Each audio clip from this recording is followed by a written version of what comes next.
আসসালামু আলাইকুম guys, welcome back to my new video. আজকে আমি আমার কাকা মাসুদ এবং কি আরো দুইজন সহ আমরা চারজন চলে যাই নোয়াখালীর উদ্দেশ্যে, যেখানে নাকি নোয়াখালী সমুদ্রেতে মাতাম খ্যাপসা বিক্রি করা হয়, যেটা হলো অ্যারাবিক স্টাইলে। তো আমরা এখানে আসার পরে দেখি যে ওনারা ডেকোরেশন এবং কি সবকিছু ঠিকই আছে, খুব সুন্দর ওনারা ডেকোরেশনটা করছে। যাই হোক, আমাদের ডেকোরেশন পছন্দ হলো ভাই। যখন খাবারটা আমাদের সামনে আসে, খাবারটা আমাদের একদমই পছন্দ হয়নি, কারণ প্রতি প্লেট খ্যাপসার প্রাইস হলো 600 টাকা, যেটা আমরা ইউটিউবে দেখছি ওনারা 3-4টা সসেস আইটেম ওনারা প্রোভাইড করে।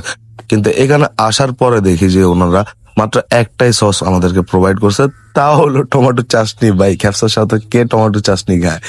তো যাই হোক, আজকের ভিডিওটা বানানোর উদ্দেশ্য হলো যে আপনারা যারা মনে করতেছেন এত দূরে গিয়ে হয়তো 600 টাকার খ্যাপসা একটু ভালো হতে পারে, আমাদের মতে আপনারা ভেবে থাকলে ভাই এটা আপনাদের পুরাই ভুল ধারণা। এখানে যদি কেউ যাওয়ার চিন্তা ভাবনা করেন, যাইয়েন না। আবার বলতেছি, নোয়াখালীর সমনি মাতাম খ্যাপসাগর যাওয়ার দরকার নাই ভাই। 600 টাকা শুধু শুধু ওয়েস্ট করবেন, এর থেকে ভালো মুজাফফরগঞ্জ 200 টাকা করে খ্যাপসা অনেক ভালো হয়।